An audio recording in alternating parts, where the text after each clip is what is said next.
Sir నమస్తే sir. నమస్కారం అండి. నేను పాప ఫాదర్ని సార్. అవును సార్, ఇది చాలా బాధాకరమైన విషయం సార్. చిన్నపిల్ల ఇంటి ముందర ఆడుకుంటా ఉంటే ఈ మాదిరి జరిగింది సార్. మీ మీద మీకు తెలిసినంత వరకు ఇన్ఫర్మేషన్ ఏంటి నాకు ఒకసారి ఎక్స్ప్లెయిన్ చేయండి. మీకు తెలిసినంత వరకు సార్, ఇంటి ముందర ఆడుకుంటా ఉంటే 7:30 గంటలకు సాయంత్రం పూట ఆదివారం రోజు కనిపించకుండా అయిపోయింది సార్ మా పాప. తర్వాత పోలీసు టీములు వచ్చినారు, సిఐ శ్రీనివాసులు సార్ వచ్చి ఎస్పీ సారు అంతా స్పందించి రిపోర్ట్ తీసుకున్నారు. డే అండ్ నైట్ 3 days ఇక్కడే ఉండి పాప కోసం అంతా ప్రయత్నం చేసినారు సార్. కాకపోతే పాప 3వ రోజు 2వ తేదీ నాడు సమ్మర్ ట్యాంక్ స్టోరేజ్ లో శవమై దొరికింది సార్ మాకు. తర్వాత పోలీస్ శాఖ వారు పోస్ట్ మార్టం పోయి ఎస్పీ సారు ఆ రోజు నాకు హామీ ఇచ్చినారు సార్. నిందితుల్ని ఖచ్చితంగా పట్టుకుంటామని చెప్పినారు సార్. హామీ ఇచ్చినారు, పట్టుకున్నారని ఈ రోజు టీవీలో అంతా తెలియజేసినారు సార్. మీ గవర్నమెంట్ మీద మీ మీద నమ్మకం ఉంది సార్ మాకు. వాళ్ళని ఎట్టి పరిస్థితుల్లోనూ కఠినంగా శిక్షించాలి సార్. మరియు ఇంకో మాదిరి ఈ చిన్న పిల్లల గురించి ఎవరైనా తాకాలంటే భయపడాల సార్. ఆ విధంగా కఠినంగా శిక్షిస్తే తప్ప ప్రజల మధ్యలో జరగల సార్. ఇది వాళ్ళకి ఈ మాదిరి చేస్తే ఇంకో పిల్లల్ని ఎవరిని కూడా తాకకుండా ఉంటారు సార్.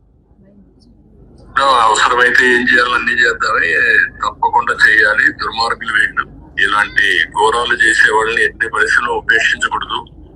అవును సార్, ఏం చేయాలో చేసి చూపిద్దాం. కానీ ఏంటి కారణం ఏంటి, ఏమన్నా ఉన్నాయా మీ దగ్గర నుంచి?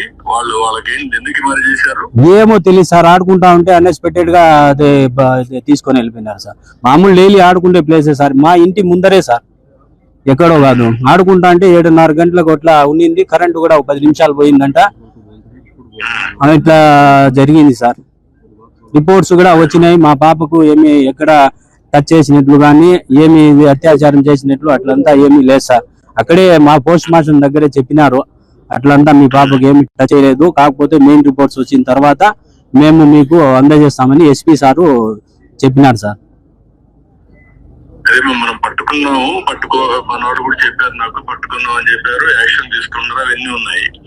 మీకేమైనా సందేహం ఉందా? మీ వర్షంలో చెప్పినాం సార్. అన్ని డీటెయిల్స్ అన్ని పోలీస్ శాఖకు అందజేసినాం సార్.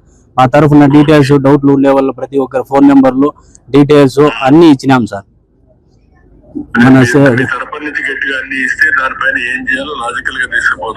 ఇచ్చినాం సార్, ప్రతి ఒక్కటి ఇచ్చినాము. సిఐ శ్రీనివాసులు సారు బాగా ప్రయత్నం చేసినారు. మా వెంటే ఉండి 24 గంటలు సహకారం అందించి ఎస్పీ సారు, డిఎస్పీ సార్లు, ప్రతి ఒక్క పోలీస్ శాఖ మాత్రము ప్రతి ఒక్కరూ ఫుల్ గా రెస్పాండ్ అయ్యి బాగా ఇది చేసినారు సార్. బాబన్న గారు ఇక్కడే వచ్చి రావడము, మాట్లాడడము, పోవడము అంతా చేసినారు సార్. అవును, వచ్చినారు సార్ ఇక్కడ. అవును సార్, ఇంకోసారి ఇట్లాంటి పనులు చేయాలంటే భయం ఉండాలి సార్. ఆ విధంగా శిక్షించాల మీరు. డెఫినెట్ గా శిక్షిస్తామా, క్వశ్చన్ లేదు, కాంప్రమైజ్ ఉండదు.